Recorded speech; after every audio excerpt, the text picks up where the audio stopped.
Something wasn't right. Alexandra Fleming felt it in her bones as she stared at the wilting orchid on her kitchen windowsill. The delicate purple petals drooped despite her meticulous care, just like her marriage was withering despite her best efforts.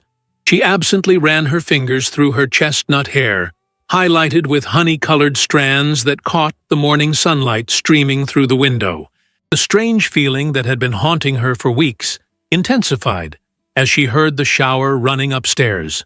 Charles was getting ready for work, just like any other Tuesday morning. But lately, everything felt different. Alexandra and Charles Fleming had been married for 11 years. They lived in a charming two-story house with a garden that was the envy of the neighborhood, thanks to Alexandra's expertise as a botanist. At 39, she had built a respectable career at the Botanical Research Center, specializing in plant biochemistry. Charles, at 42, was a successful investment banker whose ambition had served them well financially. From the outside, they were the picture of suburban success, the kind of couple others aspired to be. But beneath the polished surface, hairline fractures had begun to appear. It started with small things Alexandra couldn't quite name. The way Charles's phone would suddenly go silent when she entered the room. How he'd begun working late more frequently in the past 3 months. The sudden interest in his appearance, new clothes, a different cologne, more time at the gym. None of these things were damning on their own, but together they formed a constellation of doubt in Alexandra's mind. "Hey, I'm heading out," Charles called as he descended the stairs, adjusting the cufflinks on his tailored shirt. His dark hair was perfectly styled, not a strand out of place. Alexandra turned from the window, offering a smile that didn't quite reach her hazel eyes. "Do you want some coffee before you go?" "No time," he replied, grabbing his briefcase from beside the door. "I've got that meeting with the investors from Chicago today, remember? Might be a late one." Chicago. Another business trip that had appeared on his calendar with suspicious suddenness. "Right," she nodded, trying to keep her voice neutral. "The Chicago meeting." Charles paused, his hand on the doorknob. "What's that supposed to mean?" "Nothing," Alexandra said quickly. "Just confirming I heard you correctly." His eyes narrowed slightly. "You've got that tone again." "What tone?" "That accusatory tone." Charles set his briefcase down with deliberate slowness. "What's going on, Alex? Just say whatever it is you're thinking." Alexandra hesitated. She'd tried to broach the subject before, and it never ended well. But the gnawing feeling in her stomach wouldn't let her stay silent. "It's just, you've been distant lately. All these late nights, sudden meetings, business trips." She trailed off, seeing his expression harden. "Not this again." Charles sighed, running a hand over his face. "I thought we were past this." "We never actually talked about it," Alexandra pointed out. "You just dismissed my concerns last time." "Because they're baseless." His voice rose slightly. "I'm working hard, Alex. The Sanders account is huge. You know how important it is for my career. This paranoia has to stop." The word stung. Paranoia. As if her intuition was nothing more than irrational fear. "I'm not paranoid," she said quietly. "Something feels different between us, and I can't ignore it." Charles's expression softened, but in a way that felt rehearsed rather than genuine. He crossed the kitchen and placed his hands on her shoulders. "Nothing is different," he assured her, his voice smooth as silk, "except that I'm under tremendous pressure at work. And honestly, it doesn't help coming home to accusations." Alexandra felt a familiar wave of guilt. Was she being unfair? Creating problems where none existed? Charles had always been ambitious, driven. Maybe this was simply a particularly demanding period in his career. "I'm sorry," she found herself saying. "I don't want to add to your stress." His smile was immediate, victorious. "Thank you." He leaned in to kiss her cheek, and she caught a whiff of his cologne. Expensive, subtle, completely unlike the scent he'd worn for years. Another small change. "I'll try not to be too late," he promised, retrieving his briefcase and heading for the door. "Love you." The door closed behind him before she could respond. Alexandra stood in the kitchen, surrounded by the morning silence, feeling somehow both relieved and troubled by the interaction. Was she really becoming paranoid? Creating problems where none existed? She turned back to the orchid, gently touching one of its wilting petals. Plants didn't lie. When something was wrong, insufficient light, improper watering, poor soil conditions, they showed it. People were more complicated. They could hide, deflect, convince you that what you were seeing wasn't real. Alexandra sighed and glanced at the clock. She needed to get ready for work herself. As she headed upstairs, her phone buzzed with a text. A message from Frank, Charles's best friend since college. They'd known each other for over 20 years, long before Alexandra had entered the picture. "Hey, Alex, any chance we could grab coffee this week? There's something I need to talk to you about." Alexandra frowned at the unusual request. In all the years she'd known Frank, he'd never asked to meet with her alone. He was Charles's friend primarily, though they'd developed a cordial relationship over the years. What could he possibly want to discuss with her specifically? Her thumbs hovered over the screen as she considered her response. Eventually, she typed, "Sure, Frank. When were you thinking?" His reply came almost immediately. "Tomorrow afternoon? 3 o'clock at Riverside Cafe?" "I'll be there," she responded, a strange sense of foreboding settling in her chest. That evening, Charles arrived home just after 9, loosening his tie as he walked through the door. Alexandra was curled up on the couch with a book on plant pathology, though her mind had been too preoccupied to absorb much of the content. "How was the meeting?" she asked, marking her place and setting the book aside. "Productive," Charles replied vaguely. "We're making progress with the investors. How was your day?" "Fine," Alexandra said, then added casually, "I heard from Frank today. We're meeting for coffee tomorrow." Something flickered across Charles's face. So quickly she almost missed it. Surprise? Concern? But his expression smoothed over immediately. "Oh? What's that about?" He didn't say. Just that he wanted to talk about something. Charles shrugged, but his nonchalance seemed forced. Probably wants advice on Susan's birthday gift or something. Susan was Frank's girlfriend of 3 years. Alexandra nodded, though she suspected it wasn't about a birthday gift at all. Charles disappeared upstairs to shower, and Alexandra found herself checking his suit jacket pockets while he was gone, something she'd never done before and felt immediately ashamed of. She found nothing incriminating, just as she'd found nothing when she'd glanced at his phone the week before, when he'd left it unlocked on the counter. No suspicious texts, no questionable email notifications. Charles was either innocent or very, very careful. That night, as they lay in bed with what felt like an ocean between them, Alexandra stared at the ceiling and wondered if she was losing her mind. All evidence suggested Charles was telling the truth, working hard, stressed about a major client, nothing more.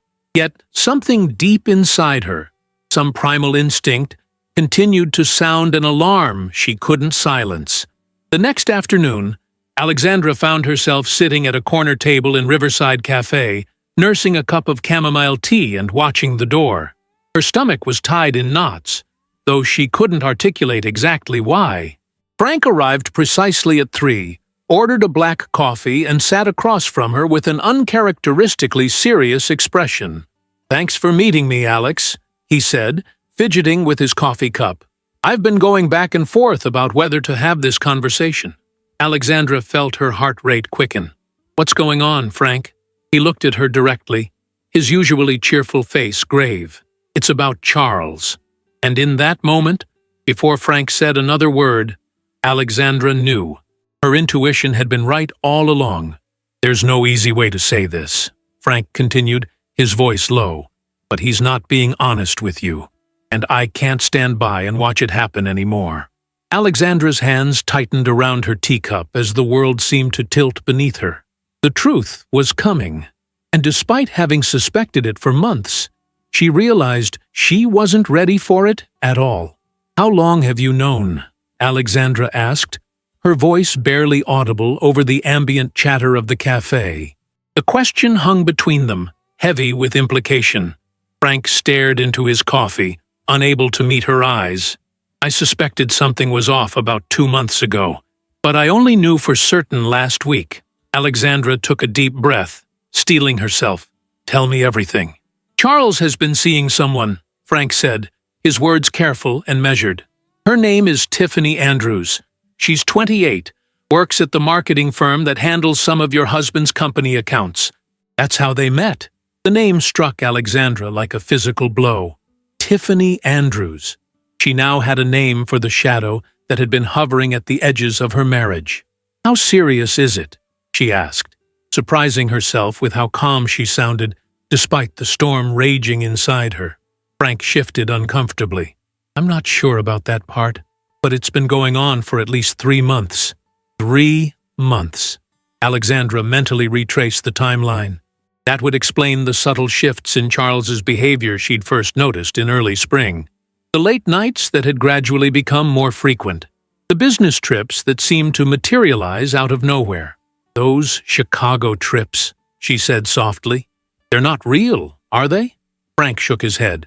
No, he doesn't go to Chicago. Charles told me he rents a hotel room downtown. Says it's easier than trying to sneak around. Each revelation was like another crack in the foundation of her life, but Alexandra needed to know everything. Do you have proof? She asked, hating how the question made her sound, but needing something concrete to confront Charles with. Something he couldn't dismiss or explain away. Frank hesitated, then reached for his phone. I didn't want to show you this, but you deserve to know the truth. He scrolled through his gallery and then turned the screen toward her. I took this last Friday night.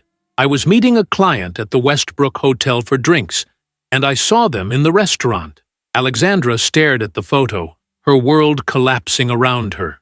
There was Charles, her husband of 11 years, with his arm around a young woman with platinum blonde hair and bright red lipstick. They were seated at a corner table, leaning into each other intimately. The woman, Tiffany, was looking up at Charles with adoration, while he gazed back at her with unmistakable desire. It was the way he used to look at Alexandra years ago. He saw me, Frank continued, across the restaurant. I've never seen anyone look so terrified. He came to my place the next morning, begging me not to tell you. Said it was just a fling, that it didn't mean anything. And you didn't believe him, Alexandra said, finally tearing her eyes away from the damning image. No, Frank replied firmly. I've known Charles for 23 years. He's my oldest friend. But what he's doing to you isn't right. You deserve better, Alex. Alexandra handed the phone back, her fingers trembling slightly. Thank you for telling me. I know it couldn't have been easy. If he asks, I'll deny everything, Frank warned. I can't have him know it was me. But I couldn't keep silent anymore. Not when I saw what it was doing to you. Alexandra nodded, understanding the precarious position Frank had placed himself in. I won't mention your name. They sat in silence for several minutes, the weight of the revelation settling around them.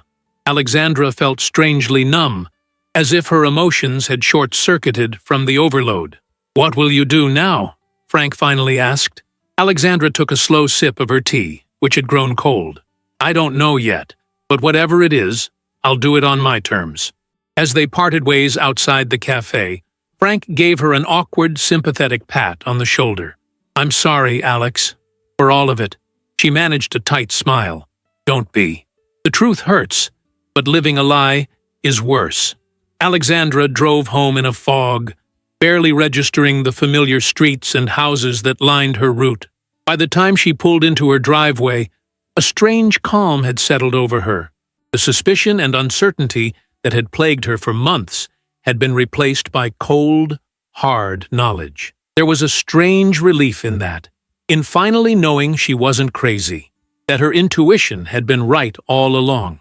The house was empty when she entered, which was a blessing. She needed time to think, to plan her next move. Charles wouldn't be home until late. Another Chicago meeting that was actually a rendezvous with Tiffany Andrews. Alexandra wandered through the rooms that she had so lovingly decorated over the years, seeing them now through new eyes. The framed wedding photo on the mantel, the vacation souvenirs they'd collected together, the garden visible through the back windows that she had cultivated with such care. How much of it had been real? How much had been a facade? She found herself in Charles's office, a space she rarely entered out of respect for his privacy. Now, she felt no such compunction. She sat at his desk and methodically began going through the drawers, searching for any additional evidence of his betrayal. In the bottom drawer, beneath a stack of file folders, she found a small box from an upscale jewelry store. Inside was a delicate gold bracelet with a heart-shaped charm. The receipt was still tucked into the box, dated 2 weeks ago, for nearly $800. It certainly wasn't meant for her. Charles hadn't given her jewelry in years. Alexandra closed the box and returned it exactly where she'd found it, a plan beginning to form in her mind. Charles had been so careful, so meticulous in covering his tracks. He'd made her feel paranoid, irrational, even crazy for suspecting something was wrong. Now it was her turn to be careful, to be calculating. She spent the next hour in her garden, finding solace among the plants that had never betrayed her. As she trimmed her roses and pulled weeds, her thoughts clarified. By the time she heard Charles's car in the driveway, she knew exactly what she was going to do. "Hey!" he called as he entered through the back door, finding her washing soil from her hands at the kitchen sink. "You're up late." "Just finishing some gardening," she replied, her voice perfectly neutral. "How was your meeting?" "Productive," he said, setting his briefcase down. "We're making real progress with the Chicago investors." The lie rolled off his tongue so effortlessly that Alexandra almost admired his skill. Almost. "That's good," she replied. "Actually, I wanted to talk to you about something." A flicker of wariness crossed his face. "Oh? I've been thinking about what you said yesterday," Alexandra began, drying her hands on a kitchen towel. "About me being paranoid." Charles's posture relaxed slightly. "And? You were right," she said, forcing a small apologetic smile. "I've been letting my imagination run wild, creating problems that don't exist." The relief on his face was palpable. "I'm glad you can see that, Alex. I've only ever been focused on my work, on building our future. I know that now," she nodded. "And to prove it, I think you should go on that camping trip you've been talking about, the one with the guys from work." Charles blinked, clearly surprised by the suggestion. "Really? You've been so against it." "That was the old paranoid me," Alexandra said with a dismissive wave. "The new me thinks you deserve some time to unwind. When is it again? This weekend?" "Yeah, Friday through Sunday," Charles confirmed, still looking slightly bewildered by her change of heart. "Perfect. You should go. I insist." Later that night, as Charles slept peacefully beside her, Alexandra stared at the ceiling, wide awake. Her mind was racing, calculating, planning. The camping trip provided the perfect opportunity for what she had in mind. The next morning, she called in sick to work, something she rarely did. After Charles left for the office, she drove to the large gardening supply store on the outskirts of town. As one of their most knowledgeable customers, the staff greeted her by name. "Alexandra, what brings you in today?" "We just got those Japanese maple saplings you were asking about," said Ted, the elderly owner who had become something of a mentor to her over the years. "Not today, Ted," she smiled. "I'm actually looking for something specific for an experiment I'm conducting." She explained what she needed, careful to frame it in terms of her botanical research. Ted directed her to a special section of organic compounds, where she found exactly what she was looking for: natural antattractants, specifically formulated with pheromones that worker ants found irresistible. "Fascinating research you're doing," Ted commented as he rang up her purchase. "Never thought about using these compounds for plant protection." "It's all about finding natural solutions," Alexandra replied smoothly. "Chemical pesticides do more harm than good in the long run." That evening, she carefully packed Charles's camping gear while he was still at work. Into his sleeping bag and clothing, She discreetly applied the colorless, odorless ant-attractant. Not enough to be immediately noticeable, but sufficient to draw any foraging ants in the vicinity once he was settled at the campsite. When Charles arrived home, she had dinner waiting. His favorite, grilled steak with roasted potatoes. She poured him a generous glass of the expensive Cabernet he preferred. "What's all this for?" he asked, clearly pleased by the special treatment. "Just wanted to send you off on your trip with a nice meal," she replied with a smile that didn't quite reach her eyes, "and to apologize again for being so difficult lately." Charles raised his glass in a toast. "To understanding wives." Alexandra clinked her glass against his. "To getting exactly what we deserve." Friday morning arrived, and Charles loaded his gear into his SUV. Alexandra stood in the driveway, playing the role of supportive wife to perfection. "Have a great time," she said, giving him a quick kiss. "Don't worry about me. I'll keep busy with the garden." "I'll be back Sunday evening," he promised. "Try not to overthink things while I'm gone." She watched him drive away, maintaining her smile until his car disappeared around the corner. Only then did she allow her expression to harden, determination settling in her eyes. Phase 1 of her plan was complete. Now, she just had to wait. Saturday afternoon, Alexandra's phone rang. Charles's name flashed on the screen, and she answered with feigned cheerfulness. "Hey, how's the camping trip going?" His voice came through strained and irritable. "Terrible. I've been up all night." "What happened?" she asked, infusing her tone with just the right amount of concern. "Ants," Charles hissed. "Hundreds of them, maybe thousands. They were everywhere. In my sleeping bag, my clothes, my food. I've got bites all over my body." Alexandra moved to her garden window, gazing out at her perfectly maintained roses as she replied, "That's awful. Did anyone else have the same problem?" There was a telling pause on the line. "No," he finally admitted. "Just me. Must have set up my tent near a colony or something."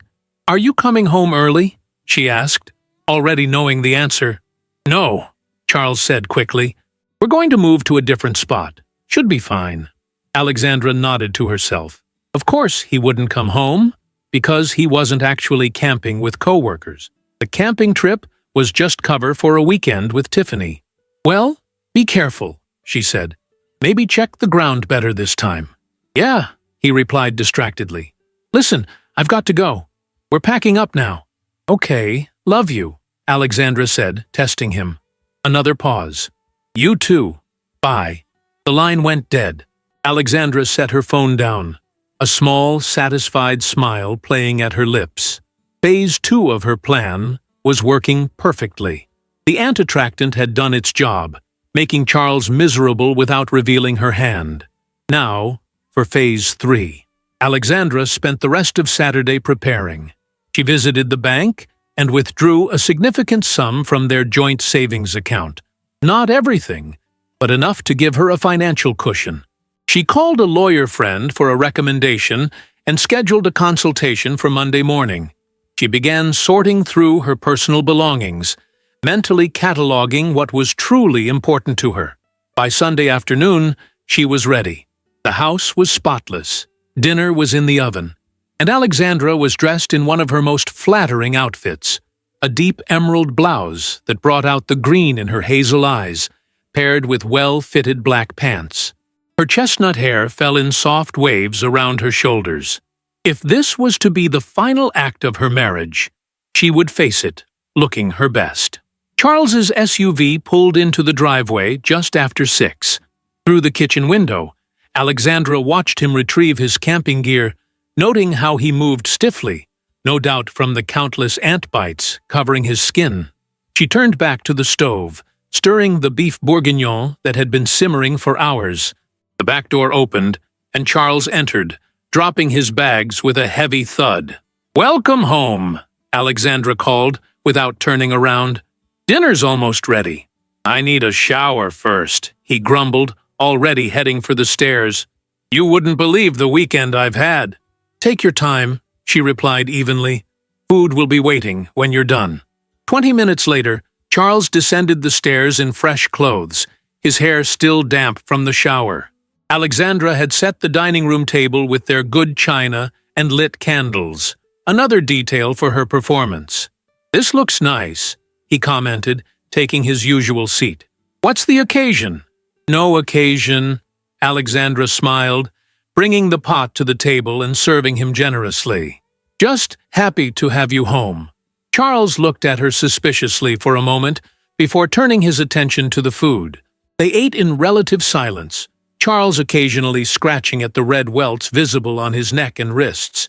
"Those bites look painful," Alexandra observed. "Maybe you should see a doctor." "They're just ant bites," he dismissed. "They'll go away." "So," she said casually, refilling his wine glass, "how was the rest of the camping trip? After the ant situation, I mean." Charles launched into an elaborate story about fishing, hiking, and campfire conversations with his co-workers. Alexandra listened attentively, nodding at all the right moments, all while knowing every word was a fabrication. "Sounds wonderful," she said when he finished, "despite the ants." "It was good to get away," he agreed, relaxing as he believed his lies were being accepted without question. "Though I missed sleeping in our bed," Alexandra smiled thinly. "I'm sure you did." She began clearing the dishes, bringing them to the kitchen while Charles remained at the table finishing his wine. When she returned, she was holding her phone. "By the way," she said, her voice suddenly losing its warmth, "I was wondering if Tiffany got bitten by the ants too." Charles froze, his wine glass halfway to his lips. "What did you say?" "Tiffany Andrews," Alexandra clarified, her eyes locked on his. "Your 28-year-old girlfriend. Did she get bitten by the ants too? Or was she spared since only your clothes and sleeping bag were treated with the ant attractant?" The color drained from Charles's face. "Alex, I don't know what you're talking about. Who is Tiffany?" Alexandra unlocked her phone and turned the screen toward him. It displayed the photo Frank had shown her at the cafe. Charles and Tiffany at the Westbrook Hotel, intimately close. "Don't insult my intelligence by lying anymore, Charles," she said quietly. "I know everything." He stared at the photo, his expression cycling rapidly through shock, anger, and calculation. "Where did you get that?" "Does it matter?" Alexandra asked. "The point is, I have it, along with the receipt for the $800 gold bracelet you bought her 2 weeks ago. The one hidden in your office drawer." Charles set his glass down carefully, his mind visibly racing for a way out. "Alex, this isn't what it looks like. She's just a colleague. We were discussing—" "Stop!" Alexandra cut him off, her voice sharp as a blade. "For months, you've made me question my own sanity. You called me paranoid, crazy. You gaslit me into believing I was imagining things when my intuition was screaming that something was wrong. No more lies." Charles's expression hardened. "You went through my office? You put something on my clothes? What the hell is wrong with you?" "What's wrong with me?" Alexandra repeated incredulously. "You've been cheating on me for months, lying to my face every day, making me feel like I was losing my mind. And you have the audacity to ask what's wrong with me?" "It was just a fling," Charles insisted, changing tactics. "It didn't mean anything." "She doesn't mean anything." Alexandra laughed, the sound devoid of humor. "Is that supposed to make me feel better? That you were willing to destroy our 11-year marriage for something that didn't mean anything?" "I wasn't going to leave you," Charles said, reaching for her hand across the table. "It was just a distraction, a mistake. We can work through this, Alex. People overcome affairs all the time." Alexandra pulled her hand away. "The affair isn't why I'm leaving you, Charles." He blinked, clearly caught off guard. "What?" "I could have forgiven an affair," she continued calmly. "People make mistakes. Relationships get complicated. But what I can't forgive is how you manipulated me, how you deliberately made me doubt my own perception of reality, how you looked me in the eyes day after day and convinced me I was being irrational when I was absolutely right." Charles's expression darkened. "You're overreacting. I never said you were crazy. Your exact words were, 'You're going crazy,'" Alexandra countered. Tuesday morning in our kitchen, when I tried to talk to you about my concerns, you said I was paranoid, that my suspicions were baseless. I was trying to protect our marriage, Charles argued, his voice rising. What was I supposed to do? Admit everything at the first sign of your suspicion? You were supposed to be honest, Alexandra shot back, her composure finally cracking. Or better yet, you were supposed to be faithful to the vows you made to me. But if you couldn't do either of those things, you should have at least had the decency not to make me question my own sanity. They stared at each other across the table, the candles flickering between them, casting shadows that danced across their faces. In that moment, Alexandra saw Charles clearly for perhaps the first time. Not as the charming, ambitious man she'd fallen in love with, but as someone capable of profound deception and emotional cruelty. What happens now? Charles finally asked, his voice quieter. I'm leaving, Alexandra said simply. I've already spoken to a lawyer. I'm meeting with her tomorrow morning to start divorce proceedings. Charles's eyes widened. You can't be serious. Alex, we can fix this. We can go to counseling. I'll end things with Tiffany. I'll do whatever it takes. It's too late, she replied, standing up from the table. I've packed what matters to me. I'll be staying at a hotel until I find a place of my own. This is our home, Charles protested, gesturing around them. You can't just walk away from everything we've built together. Watch me, Alexandra said, moving toward the stairs where her suitcases waited. And Charles, you might want to see a doctor about those ant bites. I used a particularly potent attractant. The itching could last for weeks. Charles followed her up the stairs, his earlier contrition giving way to anger. You deliberately set me up. You knew I wasn't camping. You wanted me to suffer. Alexandra continued methodically retrieving her prepared luggage. Yes, I did. Consider it a parting gift, a small taste of the discomfort you've caused me for months. You won't get away with this, Charles threatened, his voice low. I'll fight you for everything. The house, the savings, all of it. Alexandra turned to face him, surprisingly calm in the face of his rage. Go ahead. But before you do, you should know that I have copies of all your communications with Tiffany, the ones you thought you'd deleted from your cloud backup. My friend at the IT department was very helpful.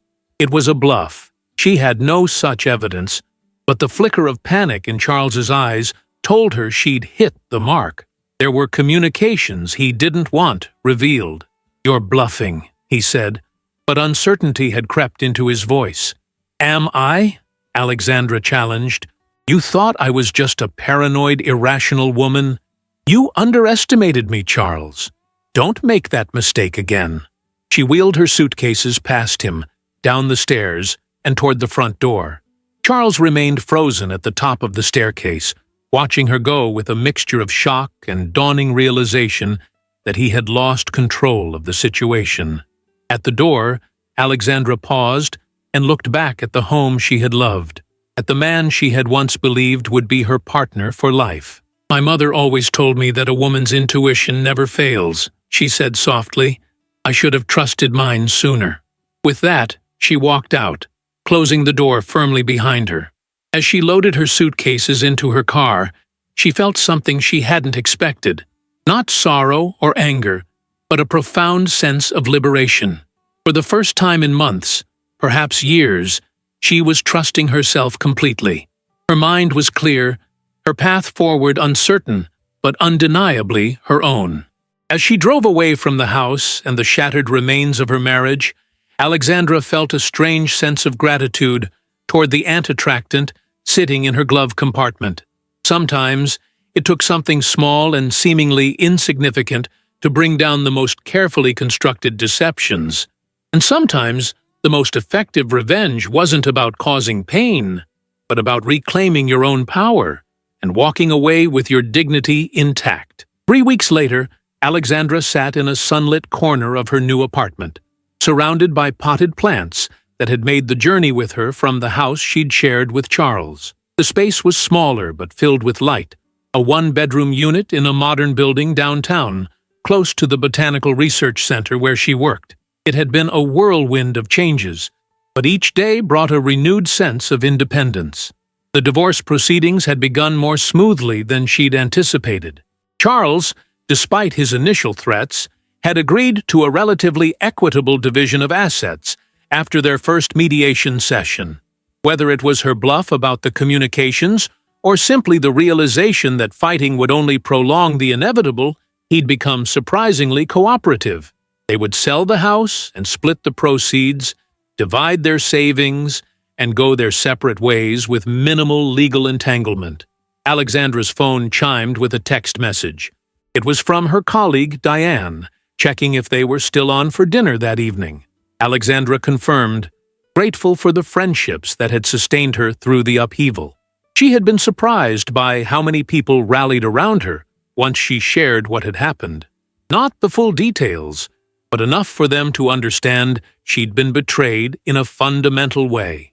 As she set her phone down, Alexandra's gaze fell on the small business card propped against her desk lamp. Dr. Rebecca Martinez, therapist. She'd been seeing Rebecca twice weekly since leaving Charles, working through the complicated emotions that came with the end of her marriage. The gaslighting had left deeper scars than the infidelity itself, wounds to her sense of reality and self-trust that needed careful healing. The goal isn't to never be hurt again, Rebecca had told her in their last session. It's to trust yourself enough to know when something isn't right, and to honor that knowledge. Alexandra had been doing precisely that, learning to honor her intuition again, to rebuild her relationship with her own perceptions. The process was challenging but liberating. A knock at her door interrupted her thoughts. Alexandra wasn't expecting visitors, and for a moment, anxiety fluttered in her chest. Was it Charles? He knew her address from the legal paperwork, though he'd never come by before. She approached the door cautiously and peered through the peephole. It wasn't Charles standing in the hallway, but Frank. Alexandra hesitated before opening the door. She hadn't spoken to Frank since that day at Riverside Cafe when he'd revealed Charles's affair. In the chaos of leaving and establishing her new life, she'd almost forgotten about his role in her awakening. "Frank," she said as she opened the door, "this is unexpected." He stood awkwardly in the hallway, hands shoved in his jacket pockets. "Hey, Alex. I hope it's okay that I stopped by. Charles mentioned your new address during one of his rants." Alexandra stepped back, gesturing for him to enter. "Come in. Can I get you something to drink? Water? Coffee?" "Coffee would be great, if it's not too much trouble," Frank replied, following her inside and looking around with obvious curiosity. "Nice place. It suits you. Thanks," Alexandra said, moving to the small kitchen area to prepare the coffee. "It's still a work in progress, but it feels like mine." Frank settled onto one of the bar stools at her kitchen counter. That's what matters. They fell into silence as Alexandra measured coffee grounds and filled the machine with water. The quiet hum of the coffee maker provided a backdrop to the unspoken questions hanging between them. "So," Alexandra finally said, leaning against the counter as she waited for the coffee to brew, "what brings you by?" Frank ran a hand through his hair, a nervous gesture she'd noticed over the years. "I wanted to check on you, see how you're doing with everything." "I'm doing better than I expected," she admitted, "taking it one day at a time." "That's good," Frank nodded. "And I also wanted to apologize." Alexandra raised an eyebrow. "For what? You told me the truth, when no one else would. If anything, I owe you thanks." "Maybe," Frank acknowledged, "but I knew for weeks before I said anything. I watched you suffering, questioning yourself, while I stayed silent because of some misguided loyalty to Charles." The coffee maker beeped, and Alexandra turned to pour 2 cups, using the moment to gather her thoughts. "You did eventually tell me," she said, sliding a mug toward him. "That's what matters." Frank accepted the coffee with a grateful nod. "Charles isn't speaking to me anymore. He knows it was me who told you." "I never said it was you." Alexandra frowned. "You didn't have to. There were only 3 people who knew about him and Tiffany. Charles, Tiffany, and me. Process of elimination."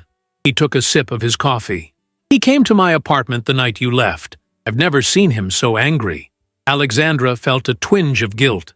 I'm sorry. I know he was your friend for a long time. Don't apologize, Frank said firmly. He made his choices. We both did. And frankly, I'm not sure our friendship was ever as genuine as I thought. What do you mean? Frank stared into his coffee mug, as if searching for the right words. The more I've reflected on things, the more I've realized Charles has always been selective with his loyalty. He's charming and confident, which makes people want to be around him, but he's always putting himself first. I just never wanted to see it before. Alexandra understood that feeling all too well, the reluctance to see the truth about someone you cared for. How did you know? She asked suddenly. About Tiffany, I mean. You said you suspected something before you saw them at the hotel. Frank grimaced. Remember that business conference in Phoenix 3 months ago? Charles told you he was going alone, but Tiffany was there too. I saw them together at the airport when I was picking up my sister. They didn't see me, but it was intimate, the way they were with each other. And you didn't say anything then, Alexandra said, not as an accusation, but as a statement of fact. No, Frank admitted. Charles had been my friend since college. I told myself it might be innocent, that I was jumping to conclusions. Then I started noticing other things, how he'd check his phone constantly when we were out for drinks, how he'd step away to take calls, little things that added up. Alexandra nodded slowly. The same things I was noticing. The night I saw them at the Westbrook, I couldn't deny it anymore. Frank continued. Charles came to my place the next morning, like I told you. He admitted everything but swore it was just physical, that he still loved you. He begged me not to tell you. But you did, Alexandra said softly. It took me a few days to work up the courage, Frank confessed. I kept thinking about how he'd been treating you, making you doubt yourself, calling you paranoid. My sister went through something similar with her ex-husband. By the time she left him, she barely trusted her own perceptions anymore. I couldn't watch that happen to you. Alexandra felt a rush of gratitude toward this man who had risked a decades-long friendship to do what was right. Thank you, Frank. Truly. He shrugged, uncomfortable with her gratitude. Anyone would have done the same. No, Alexandra said firmly. They wouldn't have. Many people would have minded their own business, stayed out of it. You chose to get involved, knowing you'd likely lose Charles's friendship. That took courage. Frank's cheeks reddened slightly at her praise. How are you really doing, Alex? Beyond the polite answer, Alexandra considered the question, appreciating his desire for honesty. Some days are harder than others. I'm angry at Charles, but also at myself for not trusting my instincts sooner. I'm sad about what I thought we had. But mostly, I'm relieved. There's something freeing about finally knowing the truth, even when it's painful. I can understand that. Frank nodded. And what about... He hesitated. What about what? The future, he said carefully. Are you thinking about dating again? Alexandra laughed, the sound surprising both of them. Honestly? That's the furthest thing from my mind right now. I'm focusing on rebuilding my relationship with myself first, learning to trust my intuition again. The rest can wait. Relief flickered across Frank's face, so quickly she almost missed it. That makes sense. You need time. They sipped their coffee in companionable silence for a few moments before Frank spoke again. Have you heard about Tiffany? Alexandra shook her head. I've made a point of not asking about either of them. Charles ended things with her the day after you left, Frank said. At least that's what I heard through mutual acquaintances. Apparently, he blamed her for the collapse of his marriage. Alexandra snorted. Of course he did. Heaven forbid Charles should take responsibility for his own actions. Exactly, Frank agreed. Always someone else's fault. A question that had been lingering in Alexandra's mind finally found its way to her lips. Why did you really come here today, Frank? He looked startled by her directness. I told you. To check on you. To apologize. There's more to it than that, she pressed gently. I can sense it. Frank set his coffee mug down, a wry smile crossing his face. There's that intuition of yours. You're right, of course. He took a deep breath.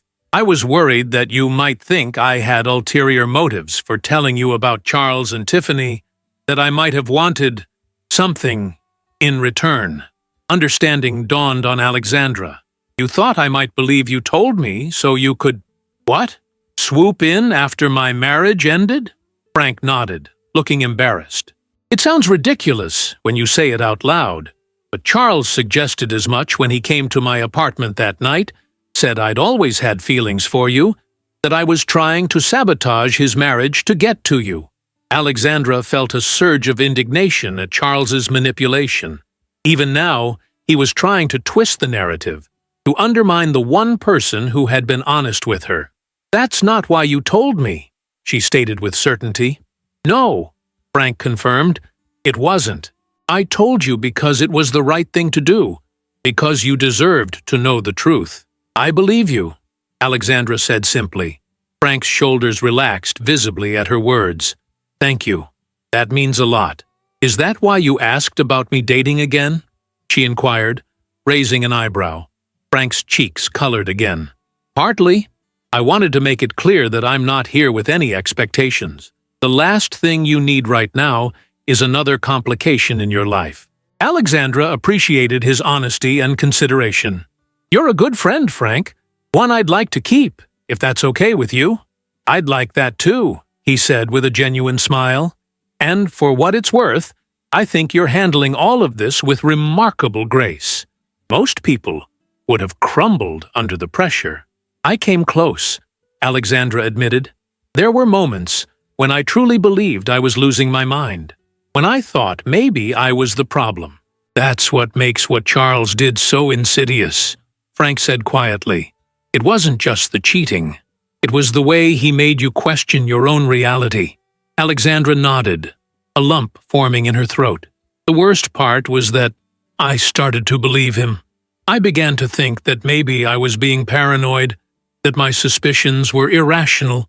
If you hadn't shown me that photo, you would have figured it out eventually, Frank assured her.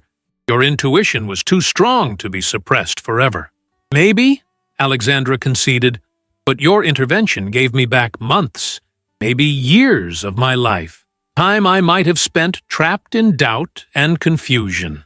Frank checked his watch and stood up. I should get going. I've taken up enough of your evening. You're welcome here any time, Alexandra said, walking him to the door. And Frank, thank you again.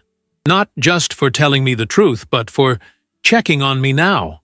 It means more than you know. As she closed the door behind him, Alexandra felt a curious sense of closure. The conversation with Frank had helped her put to rest some lingering questions, some nagging doubts about that pivotal moment when her life had changed direction. She returned to her plants, gently touching a leaf of her favorite orchid, the one that had started to wilt in her kitchen all those weeks ago. It was thriving now in its new environment, putting out new growth and even a promising flower spike. Plants were resilient that way. Given the right conditions, they could recover from almost anything. Alexandra was beginning to believe that people could too. 6 months had passed since Alexandra Fleming had walked out of her marriage and into a new chapter of her life. Autumn had given way to winter, winter to spring, and now the first warmth of early summer filled the air with possibility. Her apartment had transformed from a temporary shelter into a true home, each corner reflecting her personality in a way her former house never quite had.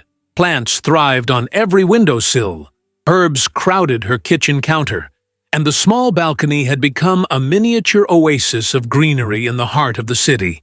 The divorce had been finalized 3 months ago, faster than expected, thanks to Charles's unexpected cooperation. Perhaps he'd realized the futility of fighting, or maybe he was simply eager to move on with his life. Whatever his reasons, Alexandra was grateful for the relatively painless legal process. The house had sold quickly, the assets had been divided equitably, and she'd received her settlement check without drama or delay. Today marked another milestone, her 40th birthday. Alexandra had woken feeling not older, but more herself than ever before.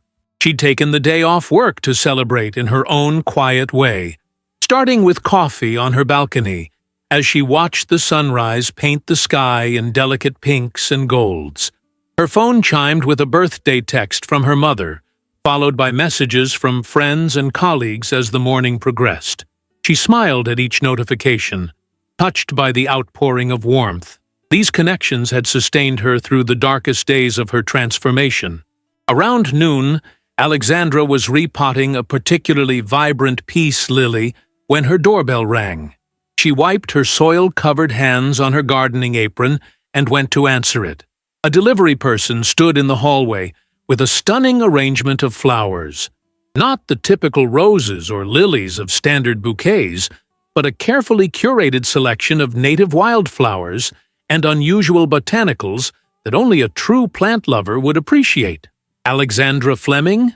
the delivery person confirmed. "That's me," she nodded, accepting the arrangement with appreciation for its unique beauty.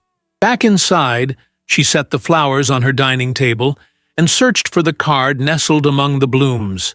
The message was simple, but meaningful. "To new growth and stronger roots. Happy birthday, Frank." Alexandra smiled, touched by his thoughtfulness and the perfect metaphor.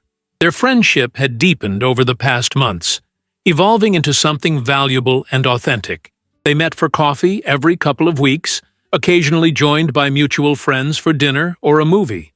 Frank had been careful to maintain appropriate boundaries, never pushing for more than she was ready to give, respecting her need for independence and healing.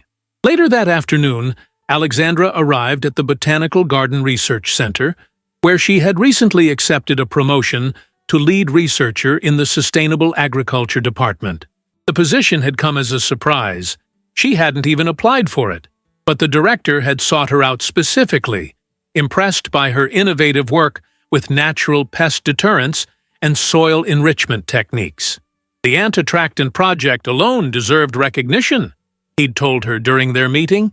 "Your application of pheromone science to sustainable farming practices could revolutionize how we protect crops." The irony wasn't lost on her. The same compound she'd used to expose Charles's deception had become the cornerstone of her professional advancement. Life had a curious way of creating purpose from pain. Today, she wasn't at the center to work, but to finalize preparations for tomorrow's symposium, where she would be presenting her research to an international audience of agricultural scientists and environmental policymakers. The conference room was already set up with rows of chairs facing the podium where she would stand. The thought sent a flutter of nerves through her stomach, but beneath the anxiety was a current of excitement. This was her moment to share her passion with people who might help implement her ideas on a global scale.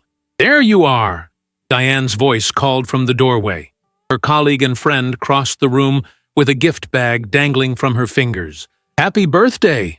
I thought I'd find you here instead of enjoying your day off like a normal person." Alexandra laughed.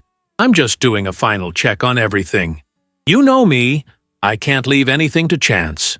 Hence why you're the new department head, and the rest of us are still minions," Diane teased, handing her the gift. "Open it. It's partially selfish since I couldn't wait to see your face." Alexandra pulled out a beautiful leather-bound journal, the cover embossed with intricate botanical illustrations.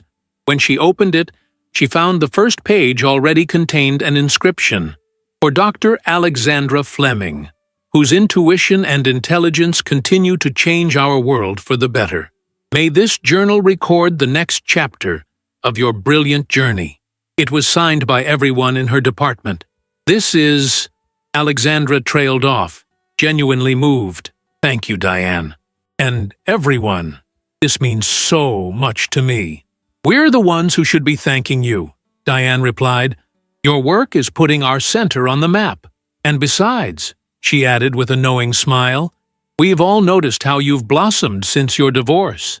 It's like watching someone step into the sunlight after being in shadow for years." Alexandra considered her friend's observation. There was truth in it. The end of her marriage, painful as it had been, had freed her in ways she was still discovering. Her confidence had returned. not just professionally, but personally. She trusted her instincts again, both in the lab and in life. Speaking of blossoming, Diane continued, a hint of mischief in her tone, what's the story with you and Frank? Half the department is convinced you're secretly dating. Alexandra rolled her eyes. We're friends, Diane. Just friends.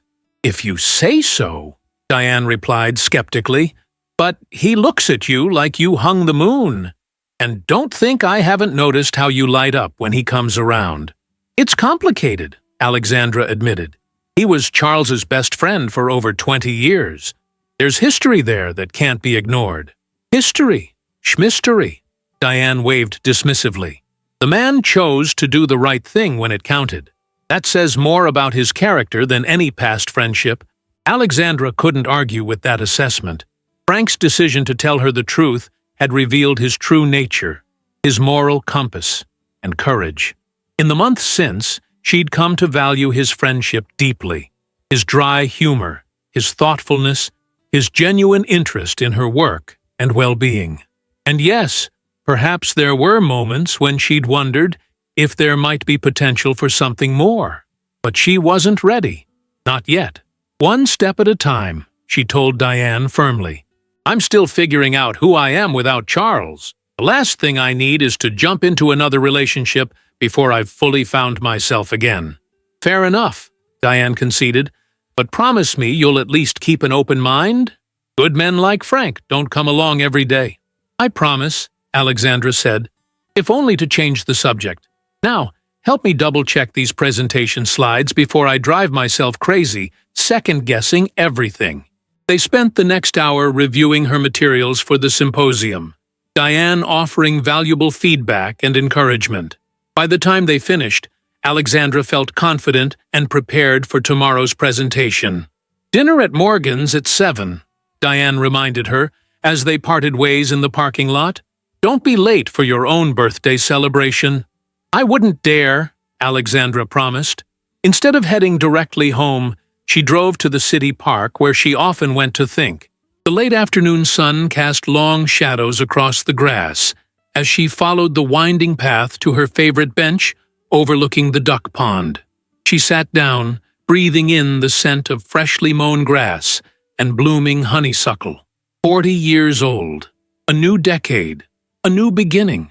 She had never imagined she would be starting over at this point in her life, and yet here she was, not just surviving, but thriving. The pain of Charles's betrayal had diminished to a dull ache that occasionally resurfaced in quiet moments, but it no longer defined her. It had become merely one chapter in her story, not the whole book. Her phone buzzed with a text message. Frank, hope the flowers weren't too much. Happy birthday again. See you tonight at Morgan's? Alexandra smiled, typing her reply. The flowers are perfect. Thank you. And yes, I'll see you tonight. She slipped the phone back into her pocket, her thoughts turning to Frank. Diane wasn't entirely wrong. There was something there, a potential that had been growing quietly between them. But Alexandra wasn't willing to rush into anything, not when she was still discovering who she was on her own terms. The therapy sessions with Dr. Martinez had helped her understand that the greatest betrayal in her marriage hadn't been Charles's infidelity, but the way he'd systematically undermined her trust in herself. Rebuilding that trust was an ongoing process, one that required patience and self-compassion. Your intuition is a gift, Dr. Martinez had told her in their final session. It's your inner wisdom speaking to you. The challenge now is learning to listen to it again, without the interference of doubt or fear. Alexandra had been practicing exactly that, listening to her intuition, honoring it, following where it led. It had guided her through the end of her marriage, through the rebuilding of her life, and now it was guiding her toward new possibilities, both professionally and personally. As the sun began to set, casting golden light across the pond, Alexandra stood and began walking back to her car. It was time to get ready for her birthday dinner with friends. Time to celebrate not just another year of life, but the woman she had become. Stronger, wiser, more authentically herself than ever before. Morgan's was bustling when she arrived that evening, the upscale restaurant filled with the pleasant hum of conversation and clinking glasses. Diane had reserved a private room in the back, where a group of 15 or so friends and colleagues were already gathered. A cheer went up as Alexandra entered, and she found herself enveloped in hugs and well wishes. Frank stood slightly apart from the group, watching her with a warm smile. He'd dressed up for the occasion, a navy blazer over a crisp white shirt, his usually tousled hair neatly combed. When their eyes met across the room, something unspoken passed between them. Appreciation, affection, possibility. "Happy birthday," he said, when she finally made her way to him. "40 looks good on you." "Ah, thank you," she replied, accepting the compliment with a confidence she wouldn't have possessed a year ago. "For everything, not just the flowers or being here tonight, but for all of it. For telling me the truth when it would have been easier to stay silent. For checking on me when I was at my lowest. For being a true friend when I needed one most." Frank's expression softened. "You make it sound like some noble sacrifice. The truth is, I've gotten as much from our friendship as you have. More, probably." Before she could respond, Diane called for everyone's attention, raising her glass in a toast to Alexandra. The room quieted as their friend spoke eloquently about Alexandra's brilliance, resilience, and kindness.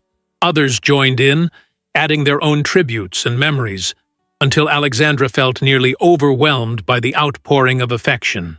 When the toasts concluded and dinner was served, she found herself seated beside Frank, their conversation flowing easily from work to books to future plans.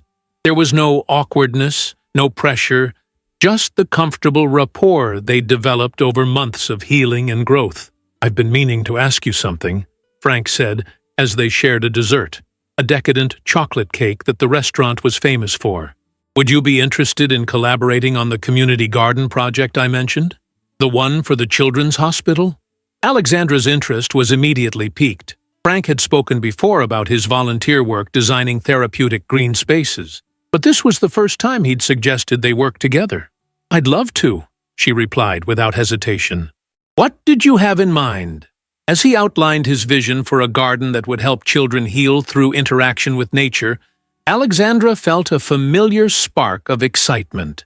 This was exactly the kind of meaningful work she'd always wanted to do, combining her botanical expertise with tangible human impact. "We could start planning next week, if you're not too busy with the symposium fallout," Frank suggested. "Maybe over dinner?"